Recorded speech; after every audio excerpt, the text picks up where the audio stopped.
Chapter 17. Uncle. When they pulled into the fairgrounds, they could hear music and see the Ferris wheel turning in the sky. They could smell the dust of the racetrack where the sprinkling cart had moistened it, and they could smell hamburgers frying and see balloons aloft.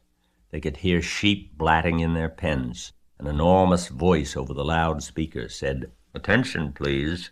Will the owner of a Pontiac car, license number 82439, please move your car away from the fireworks shed?" "Can I have some money?" asked Fern. "Can I too?" asked Avery. "I'm going to win a doll by spinning a wheel, and it will stop at the right number," said Fern. "I'm going to steer a jet plane and make it bump into another one." "Can I have a balloon?" asked Fern. "Can I have a frozen custard and a cheeseburger and some raspberry soda pop?" asked Avery. "You children be quiet till we get the pig unloaded," said Mrs. Arable. "Let's let the children go off by themselves," suggested Mr. Arable. "The fair only comes once a year." Mr. Arable gave Fern 2 quarters and 2 dimes. He gave Avery 5 dimes and 4 nickels. "Now run along," he said. "And remember, the money has to last all day. Don't spend it all the first few minutes. And be back here at the truck at noontime so we can all have lunch together. And don't eat a lot of stuff that's going to make you sick to your stomachs. And if you go in those swings," said Mrs. Arable, "you hang on tight. You hang on very tight. Hear me? And don't get lost," said Mrs. Zuckerman. "And don't get dirty. Don't get overheated," said their mother. "Watch out for pickpockets," cautioned their father. "And don't cross the racetrack when the horses are coming," cried Mrs. Zuckerman. The children grabbed each other by the hand and danced off in the direction of the merry-go-round, toward the wonderful music and the wonderful adventure and the wonderful excitement, into the wonderful midway, where there would be no parents to guard them and guide them, and where they could be happy and free and do as they pleased. Mrs. Arable stood quietly and watched them go. Then she sighed. Then she blew her nose. "Do you really think it's all right?" she asked. "Well, they've got to grow up sometime," said Mr. Arable, "and a fair is a good place to start, I guess." While Wilbur was being unloaded and taken out of his crate and into his new pig pen, crowds gathered to watch. They stared at the sign, "Zuckerman's Famous Pig." Wilbur stared back and tried to look extra good. He was pleased with his new home.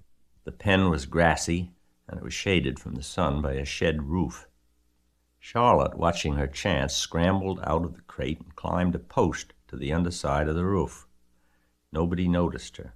Templeton, not wishing to come out in broad daylight, stayed quietly under the straw at the bottom of the crate. Mr. Zuckerman poured some skim milk into Wilbur's trough, pitched clean straw into his pen, and then he and Mrs. Zuckerman and the Arables walked away toward the cattle barn to look at purebred cows and to see the sights. Mr. Zuckerman particularly wanted to look at tractors. Mrs. Zuckerman wanted to see a deep freeze. Lurvy wandered off by himself, hoping to meet friends and have some fun on the midway.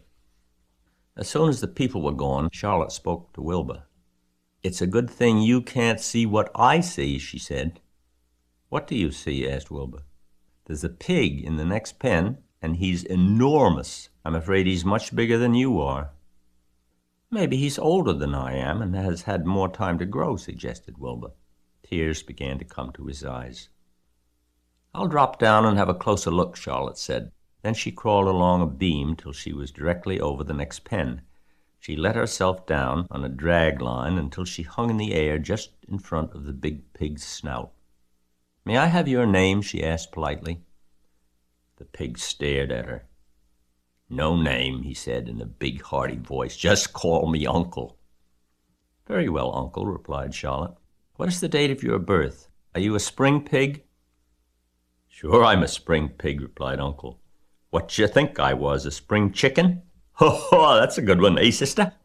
"Mildly funny," said Charlotte. "I've heard funnier ones, though. Glad to have met you, and now I must be going." She ascended slowly and returned to Wilbur's pen. "He claims he's a spring pig," reported Charlotte, "and perhaps he is. One thing is certain, he has a most unattractive personality. He is too familiar, too noisy, and he cracks weak jokes. Also, he's not anywhere near as clean as you are, nor as pleasant. I took quite a dislike to him in our brief interview. He's going to be a hard pig to beat, though, Wilbur, on account of his size and weight, but with me helping you, it can be done." When are you going to spin a web? Asked Wilbur. This afternoon, late, if I'm not too tired, said Charlotte.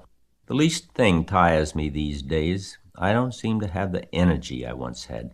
My age, I guess. Wilbur looked at his friend. She looked rather swollen, and she seemed listless.